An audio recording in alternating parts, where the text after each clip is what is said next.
Hello दोस्तों, आज का जो अपना टॉपिक है वो है कोशिका।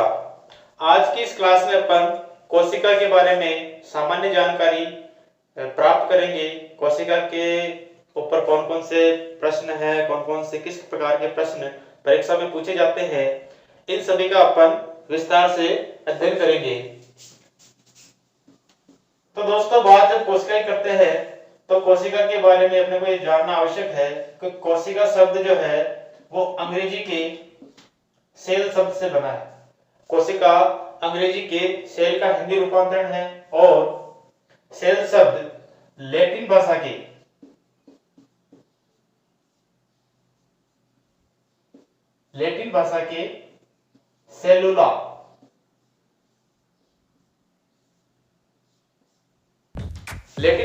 सेलुला शब्द से बना है। इसके साथ ही कोशिका का अध्ययन, विज्ञान की जिस शाखा के अंदर कोशिका का अध्ययन किया जाता है उसे हम साइटोलॉजी कहते हैं।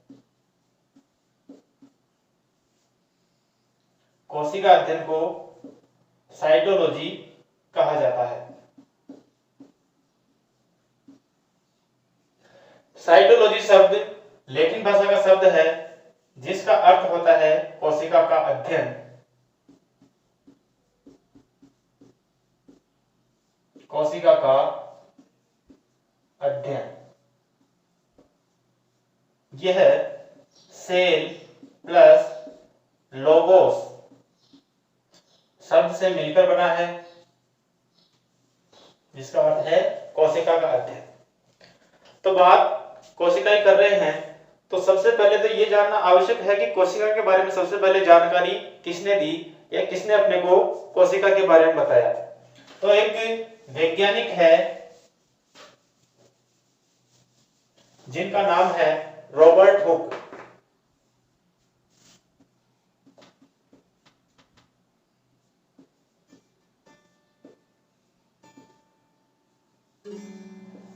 इन्होंने सबसे पहले 1865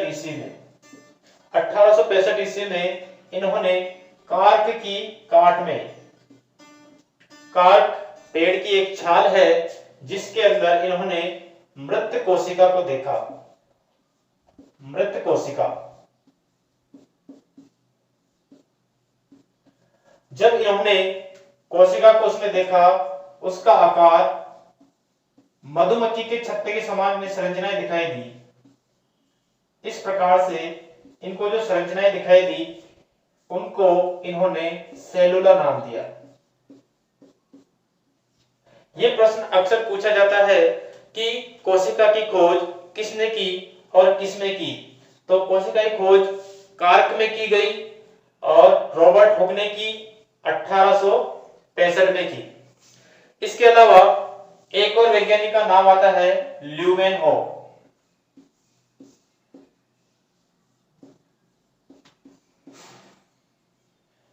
ल्यूमेनहोफ जीवित कोशिका को देखने वाले सर्वप्रथम वैज्ञानिक थे। इन्होंने सबसे पहले जीवित कोशिका को देखा। जीवित कोशिका।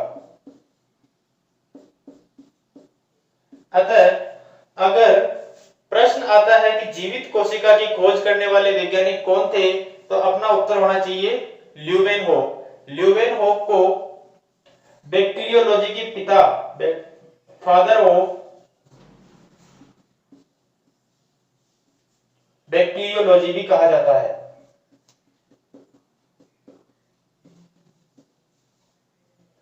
क्योंकि सबसे पहले जीवाणु कोशिका की खोज ल्यूमेनहोफ ने ही की थी, अतः इनको बैक्टीरियोलॉजी का जनक भी कहते हैं।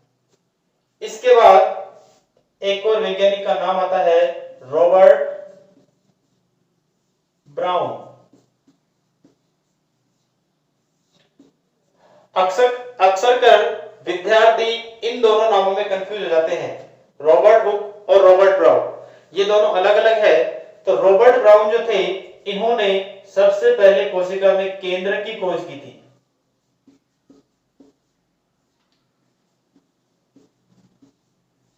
केंद्र की खोज। यदि प्रश्न आता है कि केंद्रक की खोज किसने की? तो केंद्रक की खोज रॉबर्ट ब्राउन ने।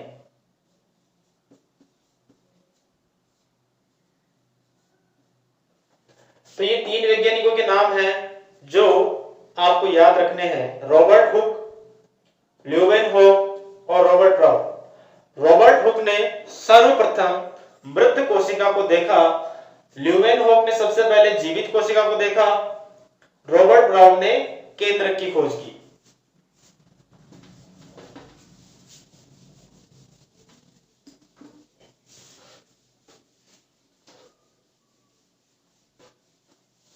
इसके बाद बात करते हैं अपन कोशिका सिद्धांत की।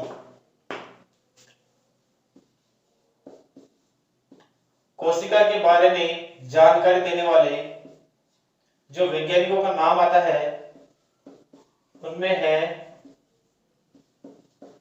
थियोडोर स्वान और मैथियास लीडर। इन्होंने मैथियास स्लीडन व स्वान, इन दोनों वैज्ञानिकों ने पादपों और जंतुओं पर अध्ययन किया और इन्होंने कोशिका के बारे में कुछ निष्कर्ष निकाले जिनको हम कोशिका सिद्धांत के नाम से जानते हैं। तो देखते हैं इनके द्वारा निकाले गए निष्कर्ष। तो इन्होंने सबसे पहले बताया कि कोशिका शरीर की संरचनात्मक और क्रियात्मक इकाई होती है। संरचनात्मक और क्रियात्मक इकाई।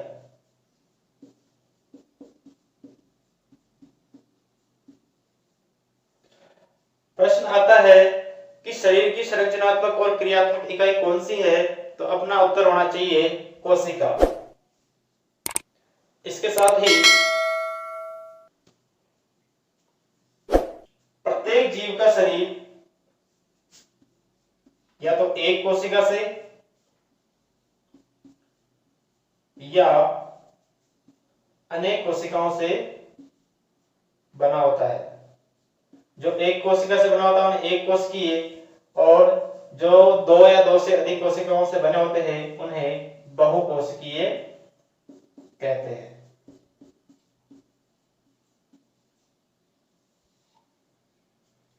तीसरा जो बिंदु है वो ये है कि नई कोशिकाओं का निर्माण पूर्व विद्यमान कोशिकाओं के विभाजन के परिणाम स्वरूप होता है। नई कोशिकाएं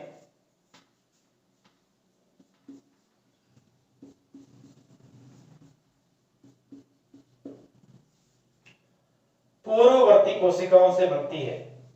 जो पहले से विद्यमान कोशिकाएं हैं उन कोशिकाओं से नई कोशिकाओं का निर्माण होता है।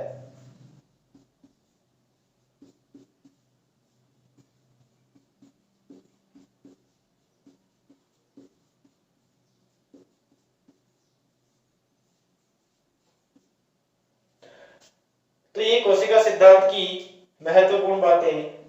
कोशिका सिद्धांत का प्रतिपादन किन्होंने किया? मैथियास लीडन और स्वान ने। मैथियास लीडन ने पादपों पर अध्ययन किया और स्वान ने जंतुओं का अध्ययन करके कोशिका सिद्धांत के या कोशिका के बारे में कुछ निष्कर्ष निकाले। पहला निष्कर्ष है कि कोशिका जो है सजीव की संरचनात्मक और क्रियात्मक इकाई होती है, यानी कि जीव के शरीर का निर्माण एक कोशिका से होता है। कोशिका की संख्या के आधार पर या तो जीव में एक कोशिका हो सकती है या बहुत सी कोशिका हो सकती है। एक कोशिकीय जैसे अमीबा है, पैरामेसियम है, यूग्लिना है, ये सब एक कोशिकीय जीव है। नई कोशिकाओं का निर्माण पुरानी कोशिकाओं से होता है। जब भी शरीर में कोशिका विभाजन होता है तो कोशिका विभाजन के परिणाम स्वरूप नई कोशिकाओं का निर्माण होता है। इसके बाद कोशिका का आधुनिक सिद्धांत, आधुनिक कोशिका सिद्धांत। आधुनिक कोशिका सिद्धांत में इनमें एक बात और जोड़ी गई। इसमें जो याद रखने योग्य बात है वो ये कि आधुनिक कोशिका सिद्धांत का प्रतिपादन किसने किया? आधुनिक कोशिका सिद्धांत का प्रतिपादन विर्चो,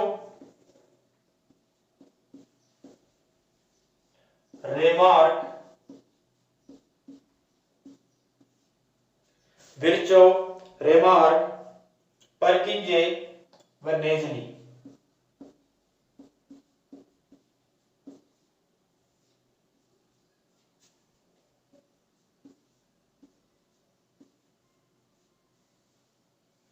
इन्होंने आधुनिक कोशिका सिद्धांत का प्रतिपादन किया, जिसमें इन्होंने बताया कि कोशिकाओं में जो केंद्रक होता है,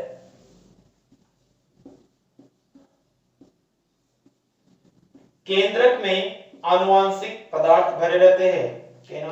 केंद्रक में आनुवांशिक पदार्थ होता है।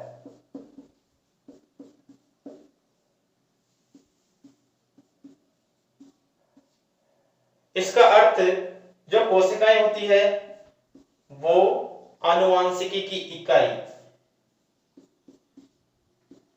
कहलाती है। कोशिकाएं आनुवांशिकी की इकाई कहलाती है।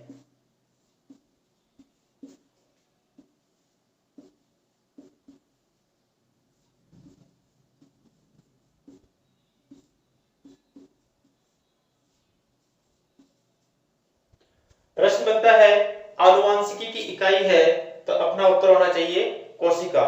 कोशिका में जो केंद्रक होता है, केंद्रक के अंदर आनुवांशिक पदार्थ भरा रहता है, जो विभाजन के परिणाम स्वरूप एक पीढ़ी से दूसरी पीढ़ी में स्थानांतरित होता है।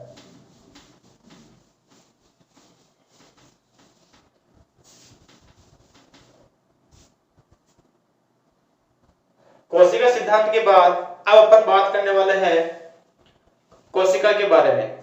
आकार के आधार पर, संगठन के आधार पर हम कोशिकाओं का अध्ययन करेंगे। सबसे पहले अपन देखते हैं आकार के आधार पर कोशिका।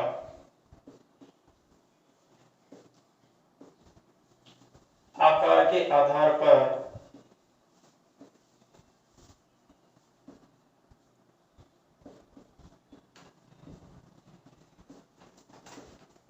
कोशिका। इसमें सबसे छोटी जो कोशिका है वो है माइकोप्लाज्मा की।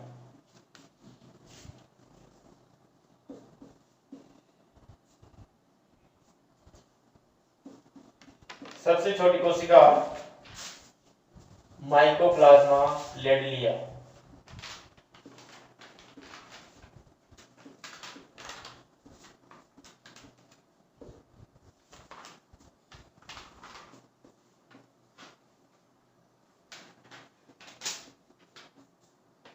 अक्सर कर यह प्रश्न भी पूछ लिया जाता है कि सबसे छोटी कोशिका कौन सी है। इसके बाद सबसे बड़ी कोशिका।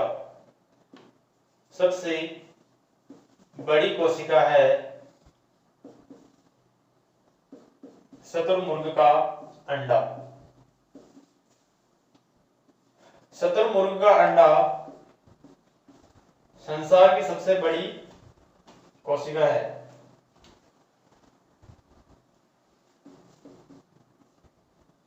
का अंडा,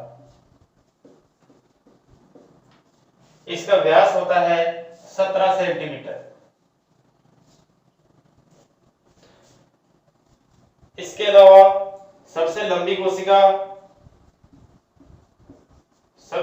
कोशिका है तंत्रिका कोशिका, जिसकी लंबाई लगभग 90 सेंटीमीटर या 1 मीटर होती है।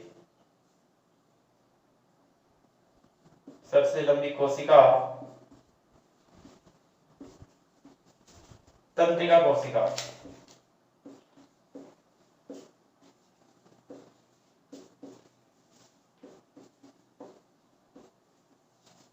इसकी लंबाई होती है 90 सेंटीमीटर। इसके अलावा यदि प्रश्न आता है कि अनियमित आकार वाली कोशिका, अनियमित यानी जिसका आकार निश्चित नहीं होता है, अनियमित अनियमित आकार वाली कोशिका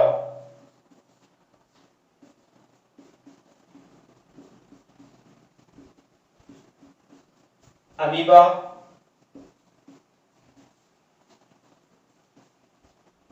और WBC। अमीबा एक कोशिकीय जीव है और उसका आकार अनिश्चित होता है। इसके साथ ही श्वेत रक्त कणिकाएं जो होती है, श्वेत रक्त कणिकाओं का आकार भी अनिश्चित होता है। इसके अलावा गोल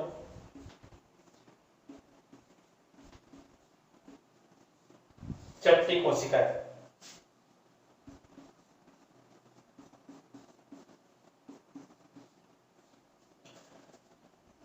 रुधिर की जो RBC कोशिकाएं होती है, लाल रक्त कणिकाएं, इनका आकार गोल तस्तरी के समान होता है। तर्करूपी कोशिका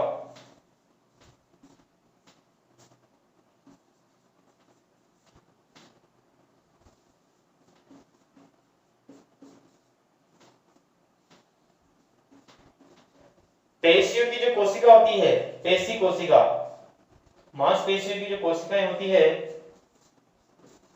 उनका आकार तर्करूपी होता है। तर्करूपी का अर्थ है कि ये दोनों तरफ से पतली और बीच में से मोटी होती है। ये कोशिका पेशी कोशिका है और ये तर्करूपी कोशिका कहलाती है। तो ये था आकार के आधार पर कोशिकाओं का वर्गीकरण। अब अपन बात करते हैं संगठन के आधार पर कोशिकाएं। तो दोस्तों, संगठन के आधार पर कोशिकाओं को दो भागों में बांटा है। दो प्रकार की कोशिकाएं होती है, प्रोकैरियोटिक और यूकैरियोटिक कोशिकाएं। प्रोकैरियोटिक और यूकैरियोटिक।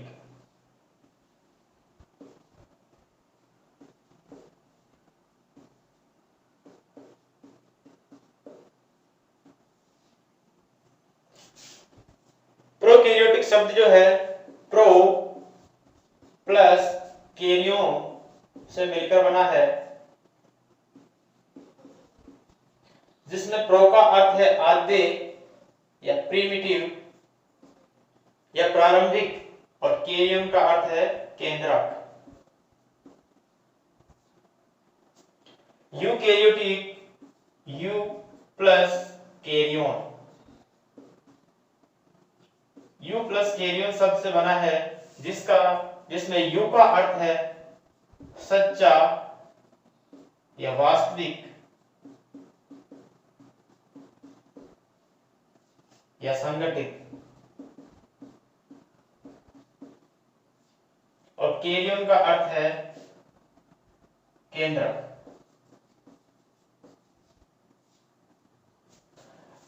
अर्थात जिन कोशिकाओं में प्रारंभिक यानी कि असंगठित केंद्र पाया जाता है, अपरिपक्व केंद्र पाया जाता है, उन कोशिकाओं को हम बोलते हैं प्रोकैरियोटिक कोशिकाएं। इन कोशिकाओं के अंदर केंद्र के चारों ओर केंद्रक झिल्ली अनुपस्थित रहती है और केंद्र का जो द्रव्य होता है, क्रोमोसोम होते हैं, जो भी पदार्थ केंद्र के होते हैं, वो कोशिका द्रव्य में बिखरे हुए रहते हैं।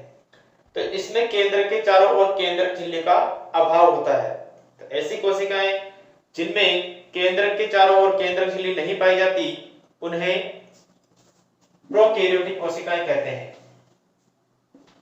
इनमें केंद्रक झिल्ली अनुपस्थित होती है।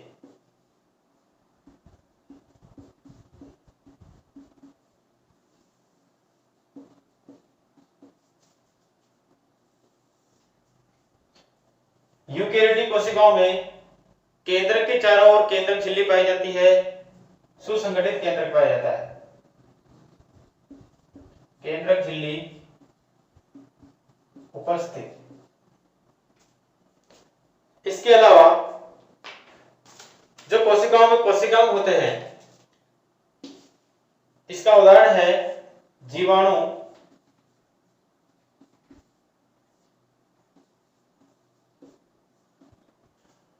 व नील हरित शैवाल।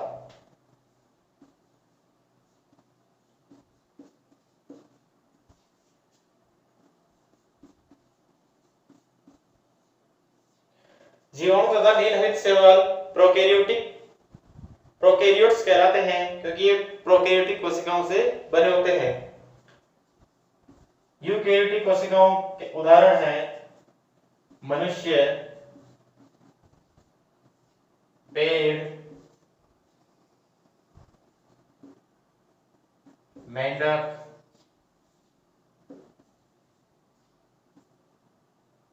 जानवर आदि।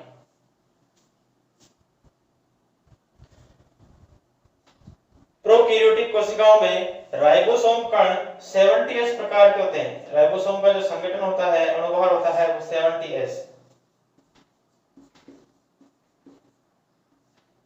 राइबोसोम कण 70S प्रकार के होते हैं, जबकि यूकैरियोटिक कोशिकाओं में राइबोसोम कण 80S प्रकार के, यानी इनका अणुभार 80 होता है। 80 राइबोसोम।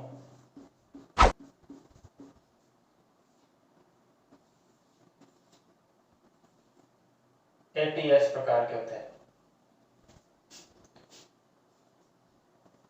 इसके अतिरिक्त इनमें प्रोकैरियोटिक कोशिकाओं में गोल्जी काय,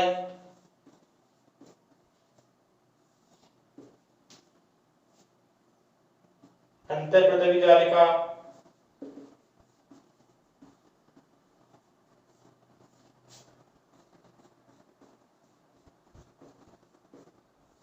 माइटोकॉन्ड्रिया,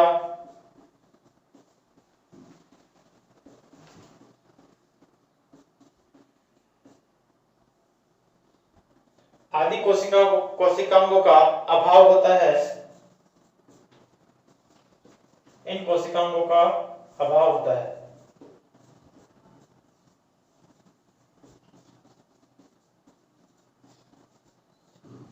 जबकि यूकैरियोटिक कोशिकाओं में ये सभी कोशिकाएं उपस्थित रहते हैं।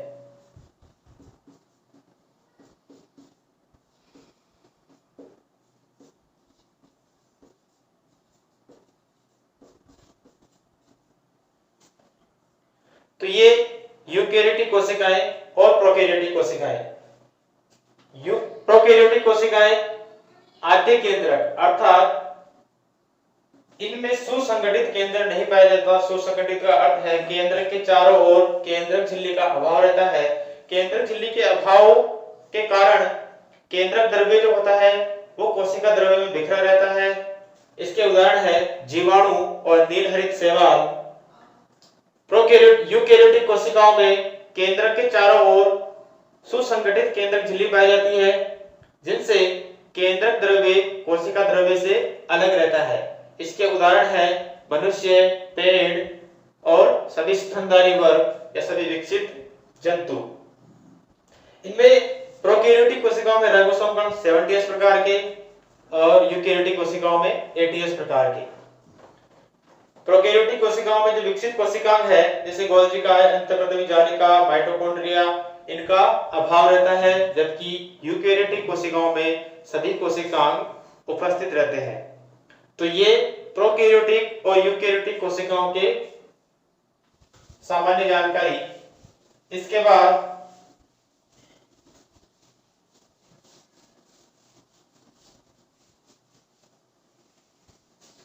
तो दोस्तों आज की क्लास में इतना ही। अगली क्लास में अपन बात करेंगे कोशिका की संरचना के बारे में और विभिन्न कोशिकांगों के बारे में। कोशिका संरचना के बारे में अपन अगली क्लास में विस्तार से अध्ययन करेंगे। और इस क्लास में आपको अगर कोई टॉपिक या कोई चीज समझ में ना आई हो तो आप कमेंट बॉक्स में कमेंट करके पूछ सकते हैं। हम आपका जो कंफ्यूजन है उसको जरूर दूर करेंगे। धन्यवाद।